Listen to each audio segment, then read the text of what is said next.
What's going on, everyone? This is your commissioner back at it here for the Week 4 recap. This show is sponsored by JD Lawn here. Got the hats, fresh hoodies. Might do another order here in a couple weeks. Let me know if you want one. 15 for the hat, 20 for the sweatshirt. That's what I get them for, base price too, so I ain't jacking it up on yins either. But let's get into it here. Week 4. Week 4 recap. We have a couple teams moved to 3-1, a couple teams 2-2, and a couple teams 1-3. I mean, everyone's still in the thick of things. This show, we're going to break down every game, give you what we thought happened, stuff on that, and then at the end, I'll go over standings and also points for, points against, and the plus-minus difference with some records there so we can break that down. I'll post in the link on YouTube where each game starts time-wise so you guys can jump ahead to that. But what game you want to get started with first, Mikey? Let's start with my game. All right, LB versus Paul. We had LB 118.02 to Paul's 117.5. You beat Paul by 0.7 of a point. Close game there. You moved to 3-1. Paul falls to 2-2. Back-to-back losses for Paul. We both picked this game right, so off to a good start, 1-0. For Paul, though, 28 from Dalvin Cook. Him and Kamara, 1 and 2 best running backs this year. He got 17 from his kicker. What hurt him was Mike Gesicki and Gaskin. Hurt him a good bit. They didn't do much at all. And then he had Gibson from Washington, who you said last show you really liked him. He had 22 on the bench. Could have been a difference maker there. About to give him a win. Yeah, but Paul falls there. Not a low-scoring game, but not a high-scoring game. Pretty solid by both teams there. I know you both would probably like to see a little bit more points, but not horrible. For your team, Kyler Murray, again, 29 points, most of it coming on his feet. And Melvin Gordon, Thursday night with 25, started you off strong. But what was also strong was 12 from your defense and 17 from the Dallas Cowboys tight end, Schultz. Moore and Brown, John Brown combined for 17. But the downfall didn't hurt you this week. You still got a win, which all that matters. But Kenyon Drake with only 3.5 points did leave the game a little early, banged up. I read it wasn't too serious, but are you worried on him? My notes from last week was Kenyon Drake versus a 31st ranked Carolina defense, and to come back with 3 points. I'm not worried about him. I'm done with him. I was worried about him last week. This was his week to prove it. He didn't. I got to do some work to get someone else up and in. I got Scotty Miller. I got to work on someone in my flex. But Kenyon Drake, if anyone's interested in him, he's there. I'm not. Kenyon Drake won't hurt me anymore this year. What about I know Nick Scalos, we'll talk about this later. Me and him just struck a deal on there, but he's looking to move Hollywood Brown. I mean, maybe a potential Hollywood for Kenyon Drake there. Maybe a little possibility there. I would take Hollywood over Drake.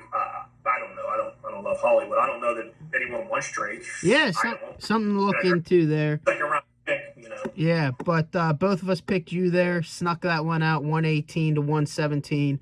So you moved to 3-1. Paul falls to 2-2. Moving on to Cam versus Joey. Probably one of the biggest upsets this year so far. Joey been hot 2 weeks in a row, high scoring. Led by Russell Wilson, 40, 50 points every week. Tyler Lockett balling out with him. But for this week, Cam beats Joey, 139 to 95. Cam, after that slow start of 0-2 with all them injuries, moves to 2-2. And Joey falls to 2-2 and in a tough way.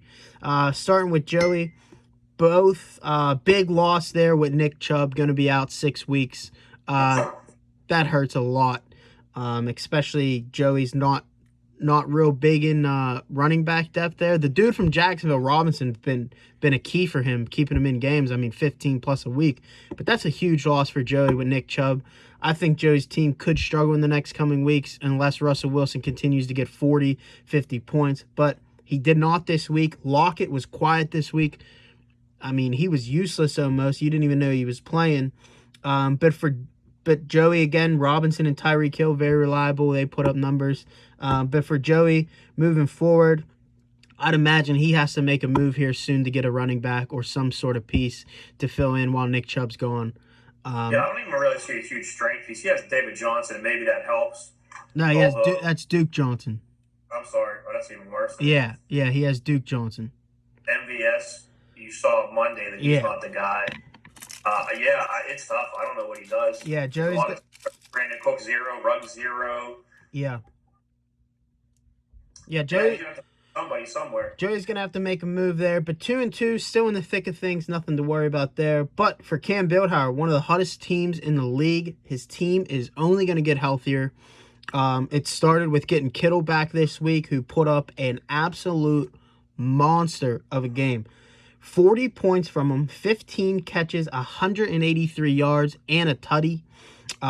Unreal day for Kittle. And then Mike Davis goes off again for Cam, 20-plus points. Is he better than CMC? Is CMC a system running back? I mean, whoever you throw in is going to get points there. But Cam's team only going to get healthier, getting a couple guys back soon as well. Cam moves to 2-2 and is in the thick of things again. We both picked that game. We both picked Joey. We both lost that. Moved to 1-1. Thoughts on Cam?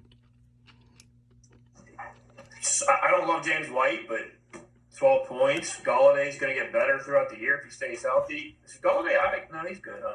Gallup, I think Gallup improves 2 receptions. Get Kittle, 15 receptions. How many targets did he have? You have 15 receptions. Someone has got to cover him. I don't know how you let him run up and down the field. But I guess his knee's okay. His hands might hurt from catching all the passes. But I mean, the quarterback. That's the quarterback had to complete no more than 25 passes. So 15 of them were to Kittle. 15 targets. So yeah, I mean, you can't beat that there. But moving on, let's move on to Tom versus Tyler.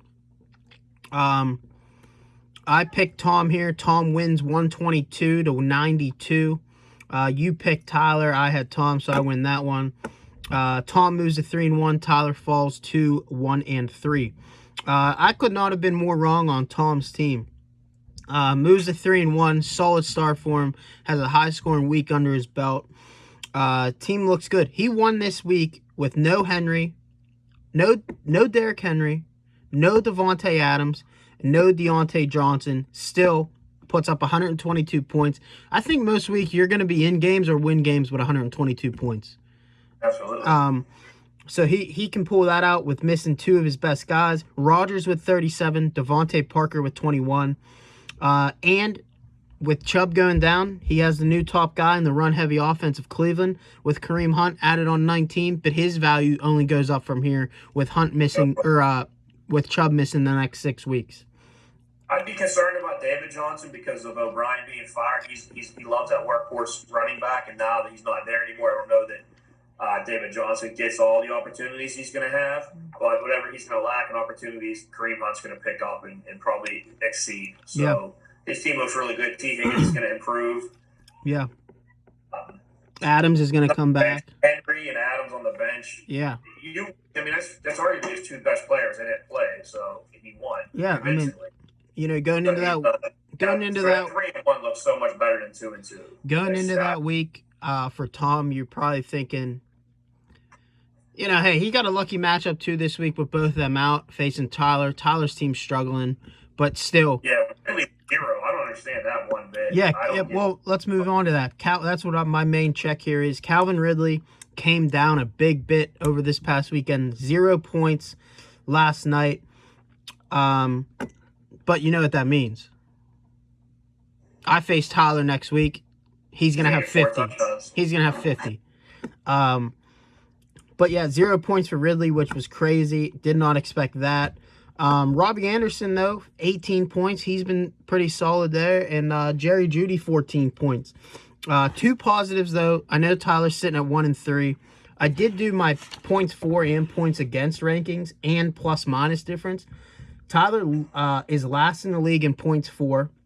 He has the most points scored against him, and he has the biggest difference with negative 131 points. Take away 2 positive those for Tyler moving forward. He's getting Le'Veon Bell back this week. And Josh Kelly, new top guy in San Diego or Los Angeles Chargers until Eckler comes back. Eckler's doubtful this week. I don't know if he lands on the IR or not.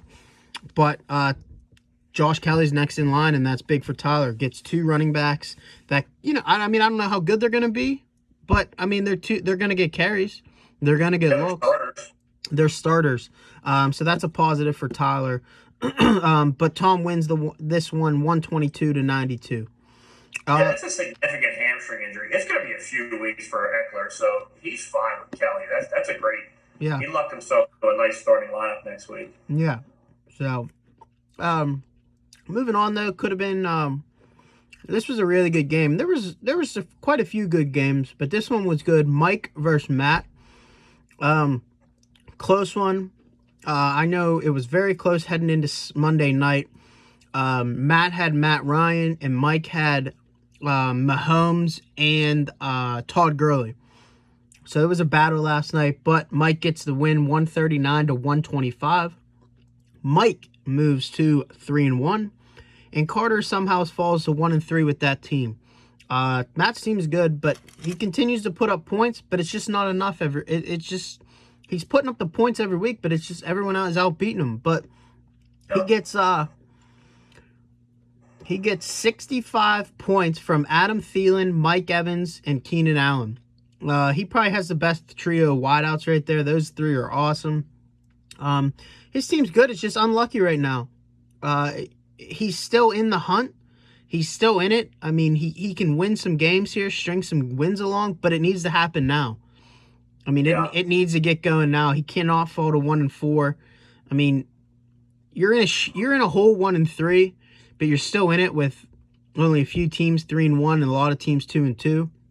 But he falls to 1-4. It's must-win mode now for Matt. Yeah, we're up, almost halfway through. Yeah. So. But for Mike, solid week with Eckler only scoring 2 points. Still gets the win, 139 points. Gurley with 19 had 2 touchdowns. Will Fuller with 22. McLaurin with 21. And his kicker put up 14. Solid week for Mike's skill guys there. But losing Eckler hurts. We'll see how long he's out. I would imagine it's at least 1 to 3 weeks. And looking at his team, I was looking earlier, he doesn't have running back depth at all. I don't think he has. I was just going to say. He has no running back on the bench. Done. Gurley, nice game, but I think that was a little bit of luck. Mike could have a problem there. 108. Yeah, Mike could have a problem there moving forward with the running back position there. But this Hardman, I guess. In this game, yeah, but he don't have. He's not going to have 2 running backs to fill the RB role. No, that's he has Gurley and then no one. He's going to have to pick someone. Start Juju. I don't know if you can maybe move to McLaurin for. I would trade a McLaurin for Drake. I'm just going to put that out there. Mike, if you're watching, throw some offers out. Yeah. But we both picked Matt in this game. Actually, we did. I'm going to go on a record. I'm a Matt apologist. It's burnt me every week. So I know I made a remark about Mike and he called me out of it. Yeah. He's right. His team won. I don't like it. If I looked at it again, there's no reason why Carter lost. Matt Ryan throws for 0 touchdowns. Yeah. Elliott fumbles. And there's no reason why Carter should lose, but the fact is he does. So yeah, it's just a tough year for him. I apologize. I was wrong. Carter, I'm going to have to pick against you until you prove it now. I don't know what else. And honestly, it's not. There's no reason why you lost. I don't get it. It's nothing Matt's doing wrong. He's putting the best lineup out there. It's scoring points. It's just everyone else is scoring more. But Matt's in a tough spot here. He has to win. Has to win soon. But moving on, though, another 1-3 team. Nick Scalos falls to 1-3. I really liked Nick's team. I was high on his team in last week or 2 weeks ago's ratings. His team kind of fell off here. I don't know what it is. It's been tough for him. But Scalos loses to Jake May. Jake May starts off 0-2 with some injuries. He moves to 2-2. Scalos falls to 1-3. Jake May wins 137 to 122. Starting with Jake May, back-to-back wins for him. Dak, 45 points. Jerick McKinnon, 22. And Allen Robinson with 23 again. No Connor, no Michael Thomas. Still gets a win. Still puts up 137. Robinson, though, has been great. Has filled in an awesome role with Michael Thomas, and Julio's still a little, banged up. I know Julio played, but banged up. But Jake's team's on the rise a little bit. I like Connor in there, but after that, it's a fall off. I'm not huge on Ingram, still, but we'll see how that goes. But for Scalos, on the other hand, Lamar Jackson 29, Aaron Jones 22, Cooper Kupp 17, and Metcalf 14.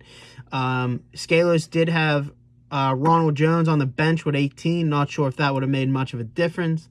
But Scalos' team puts up points. If you're scoring 120 or more, you're thinking you might have a shot.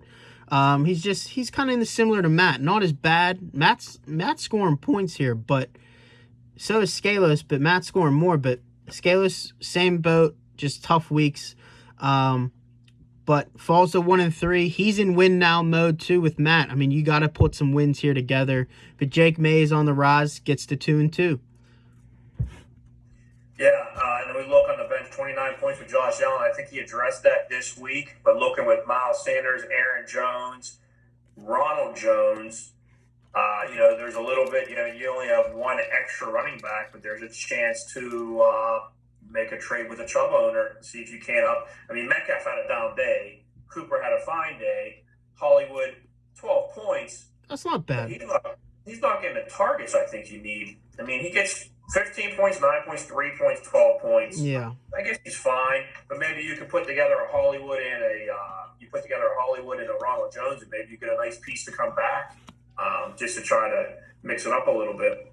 Yeah. I know for trading because he's 1-3, so you got to make a move. But on the other side with Dak, just another day, another Dak. Yeah, I mean, Dak's 4 touchdowns, 500 yards. I'm a Cowboys fan. I root for them. Their offense is unbelievable. The amount of points and yards they put up, they should be winning games. The defense is atrocious. Awesome. But that's what makes Dak so good, because they have to throw instead of winning games and just running the whole time.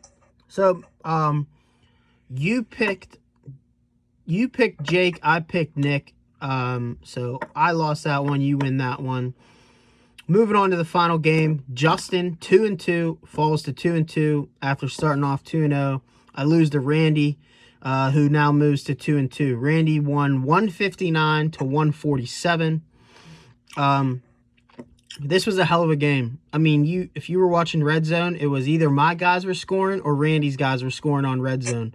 I mean, I don't have Red Zone, but my buddy does, and we actually went over his house this week, and I was playing against the Cooper owner. Yeah. And it was every other highlight was either it was either Tampa throwing a touchdown or it was Dallas having a touchdown. Yeah. It was the craziest thing I ever seen. It was 2 games on Red Zone. That was pretty much it. Yeah, it was wild. I'm pissed off. We'll start with my team. I finally get a game from Joe Mixon. Puts up 42 points. Makes up. He scored more this week than he did in the 3 weeks combined. It was great to see him finally get going on the ground. Ran for 152. They were good touchdown runs too. They weren't no. I don't want to blow anything for you. Are you looking to trade Mixon at all? Are you interested in trading Mixon? I'm open to anything. Well, yeah, but are you active? Well, okay. I'll never mind. I don't want to. Never mind. It's fine. We can talk when we stop recording. Definitely, because I don't want to blow you up here, but I have a definite thought about Mixon and what I would do if I was Mixon. Yeah, we'll talk after. So many injured running backs this week. You can get a king's ransom. Yeah, I mean, I thought of that. We'll see though. I think Mixon's going to continue to get better, so I'm actually still kind of high on him, and it's not because he just had 42. I think when he gets 42 points. Yeah, I mean that's when you got to get rid of him. But you trade him when he gets 42. Yeah, I mean I'm open to it, but Joe Mixon 42, Amari Cooper 33 again. He's the number 1 fantasy wide receiver so far this year, and Mark Andrews with 20. I made 2 fuck ups this week. Crowder. I didn't think it'd be a fuck up, but the defense, Arizona, I thought they'd have some points against Carolina, but I was wrong. -2 points hurt me, and then my biggest fuck up was I started Marvin Jones Jr. He got 1.9 points, 1 catch for 9 yards. And I had on the bench, I had in the same game, TJ Hawkinson with 10. Yeah. Jamison Crowder, Thursday 9 with 17, and CD Lamb 25. I start any of them. I start Lamb, I'm looking at winning high scoring, and if I start Crowder, I win high scoring. You know what, though? Just to be a contrarian, Chris Carson, 25 points on the bench. Well, I have that written down for Randy's team here. And Shark, I love Shark, man. I wish I had him. He took him a pick or two. He took him I think he had to pick first in that round, or was the round before. I even text Paul. I said, man, I want Shark, and I'm going to get him. I'm going to get 2 of the 3 guys I want. And Shark was the one I ended up not getting.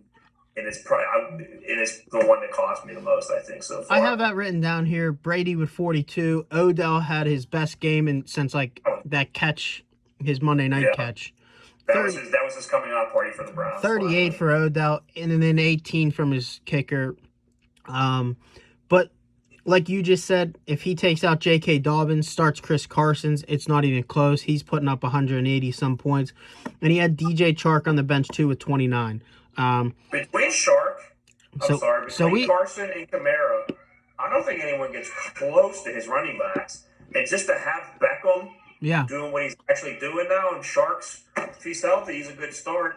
Yeah. This team rounded out to be a really good team. What I'm looking at. Yeah, you're looking at having a Robert Woods or a Jefferson in your flex after you get Shark in there. That's a really good team. I would never start Dobbins again, but Carson was injured. Well, that's moving on. Let's move on. We both picked Randy in that game, so we won that one. This week, though, I went 3-3. You went 3-3. But talking about Randy's team, that brings me right into high-scoring team. Randy was the high-scoring team with 159, led by Brady with 42, OBJ with 38, and Alvin Kamara with 20. High-scoring player this week was Dak Prescott with 45 points, 502 yards passing, 4 touchdowns, and 1 pick. And that was that. But moving on to the standings here. We have 3 teams that are 1-3. Matt Carter, Nick Scalos, and Tyler. All 3 of those are 1-3. And then we have 6 players. 6 players at 2-2. So a lot of moving around here in the next couple weeks between Joey, Randy, Justin, Cam, Paul, and Jake May, all 2-2. And then we have 3 3-1 teams. Tom Cada, Mike Germanero, and LB, yourself. 3-1, sitting good, feeling good. Mike outscored me by 70 points. That I just noticed that because you mentioned it. That is crazy. Well, yeah, I mean it's a weird. I mean, now we're gonna move into the points for and points against here and the difference. I think these stats might jump out to you here. Obviously, we'll start with points for here. Leading the league in points for is Joey with 587. He had 2 back-to-back major weeks, but a bad one this week. But in second place is 2-2, only 6 points behind Joey with 581 is Randy. I mean, his team's been solid this year. He's puts up points. He's been in consideration for high scoring multiple times. Guys, get outside. And, but he's up there. And then right in third place is Mike Germanero with 574 points. So he's right up there as well, and he's 3-1. So it's pretty wild there, the top 3. But points against, you're looking at Tyler with 558 points against. And points against, though, in second is Randy, is 547. So he's putting up points, but he's also getting scored on. So that's why he's 2-2. But the least amount of points against is Jake May, 465. So not many teams are scoring against Jake May, but he's not really scoring. Just looking at the points for, though, we got Matt Carter is 6th in the league with 511. and he's sixth also in points against with 529. The most points against this year is Tyler, Randy, LB, Scalos, top four. And most points for this year is Joey, Randy, Mike, and Chief. But let's get into this here. This is the big stat I want to break down real quick is point difference plus your record. So, in first place, Joey has a plus 119, and he's sitting at 2-2. In second is Mike with a plus 40. So huge gap there between first and second. But Mike has a difference of plus 40, and he's 3-1. In third, we see a plus 34 for Randy. He's 2-2. So I like Randy's team. They're scoring, but he's getting scored on as well, so it's only plus 34. In fourth is Jake May with plus 27. He's 2-2. And tied for fifth is Cam Bildhauer and Paul Schaum. They're plus 5 point difference. They're sitting at 2-2. In seventh is myself. I'm minus 11, negative 11, and I'm sitting at 2-2. This one jumps out to me too. Sitting in eighth place with a difference of negative 15 is 3-1 Tom Cada. Oh, wow. Ninth place, negative 15. Same as Tom. Same difference as Tom. Scalos, 1-3. So they have the same plus minus, except one's 3-1 and one's 1-3. In 10th with negative 18 is Matt Carter. He's 1-3. In 11th is you. You're sitting at negative 39 and you're 3-1. And in 12th is 1-3 Tyler. He has a total of negative 131 points. So things I'm looking at here. Jake May has a solid plus 27. He's 2-2. Tom Cada is negative 15. He's 3-1. And then yourself is negative 39 and you're a 3-1. So not sure how to take those plus minuses, but it's definitely interesting there. To see. Yeah, I'm going back and looking at all my games, seeing how that happened. Yeah. So it's pretty interesting there to see that. I'll continue to monitor that over the next couple weeks, see who's scoring, who's not, and see how it correlates to record-wise. But one loss I lost by 50, so yeah, we'll do it for you. But the three, the 2, 3, and 1, 2 out of the 3-3-1 teams, or bottom half of the league in plus minus. Tom's at 8th and you're at 11th, but the one who is in second, 3-1, is Mike. He's plus 40. But a lot of the 2-2 guys are right around even. So I'd like to see that for them. But I mean, interesting. We got a couple good matchups this week for fantasy, but we'll break that down for Saturday for you. And I want to say, let's get Jake May on this Saturday. I know he's been wanting to come on.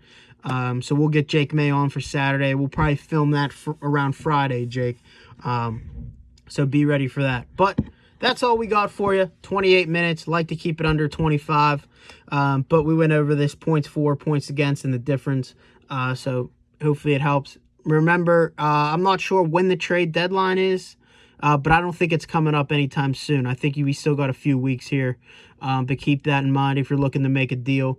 But until Saturday, keep it going. Big Thursday night game. See how that plays out. But a lot of injuries still. Guys banged up. If you want to make some moves, make some moves. And keep it active in the chat. We'll see you then.